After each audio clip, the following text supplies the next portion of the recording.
اعمال 24 باب۔ پولس رسول فیلکس بہادر حاکم کے سامنے اپنی صفائی پیش کرتا ہے۔ آئیے کلام مقدس میں سے پڑھیں۔ اعمال 24 باب پہلی آیت سے 27 آیت تک، صفحہ نمبر 134 اور 135۔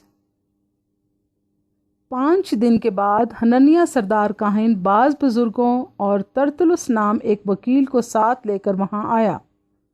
اور انہوں نے حاکم کے سامنے پولس کے خلاف فریاد کی۔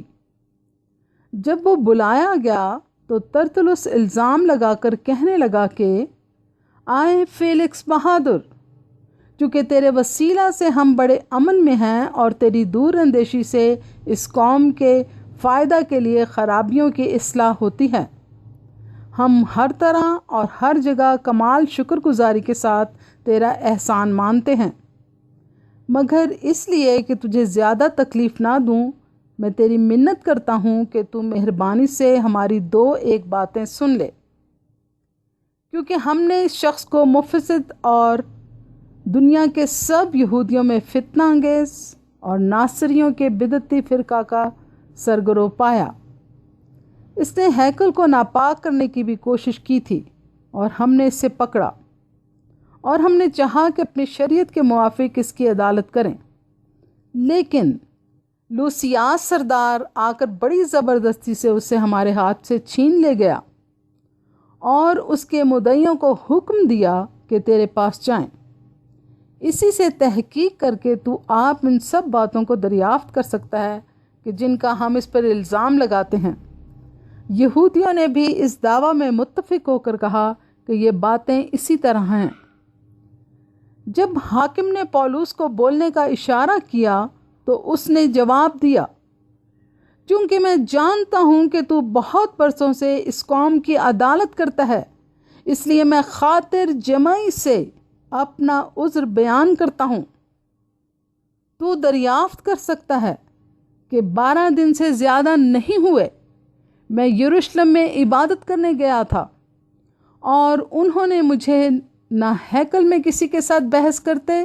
یا لوگوں میں فساد اٹھاتے پایا، نہ عبادت خانوں میں، نہ شہر میں، اور نہ وہ ان باتوں کو جن کا مجھ پر اب الزام لگاتے ہیں تیرے سامنے ثابت کر سکتے ہیں،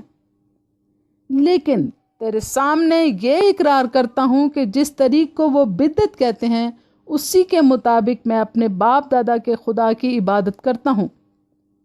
اور جو کچھ توریت اور نبیوں کے صحیفوں میں لکھا ہے اس سب پر میرا ایمان ہے، اور خدا سے اسی بات کی امید رکھتا ہوں جس کے وہ خود بھی منتظر ہیں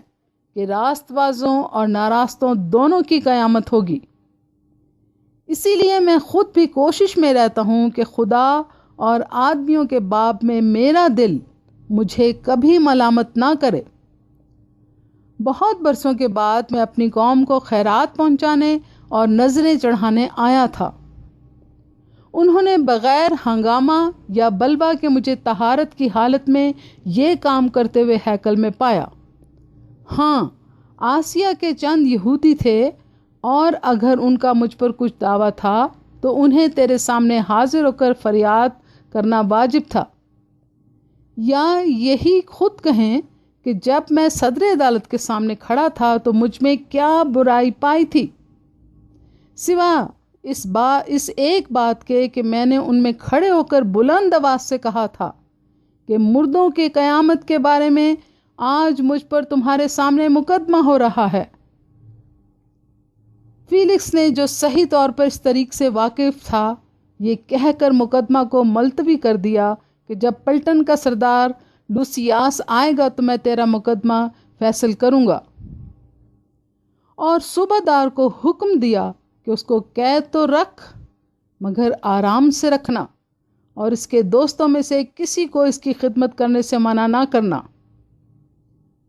اور چند روز کے بعد فیلکس کی اپنی بیوی دروسلا کو، جو یہودی تھی، ساتھ لے کر آیا، اور پولس کو بلوا کر اس سے مسیح یسوع کے دین کی کیفیت سنی۔ اور جب وہ راست بازی اور پرہیزگاری اور آئندہ عدالت کا بیان کر رہا تھا تو فیلکس نے دہشت کھا کر جواب دیا کہ اس وقت تو جا، فرصت پا کر تجھے پھر بلاؤں گا۔ اسے پولس سے کچھ روپے ملنے کی امید بھی تھی، اس لیے اسے اور بھی بلا بلا کر اس کے ساتھ گفتگو کیا کرتا تھا۔ لیکن جب 2 برس گزر گئے تو پرکیس فیسٹس فیلکس کی جگہ مقرر ہوا، اور فیلکس یہودیوں کو اپنا احسان مند کرنے کی غرض سے پولس کو قید ہی میں چھوڑ گیا۔ آمین۔ پاک کلام کے پڑھے اور سنے جانے پر خداوند کی برکت ہو۔ آمین۔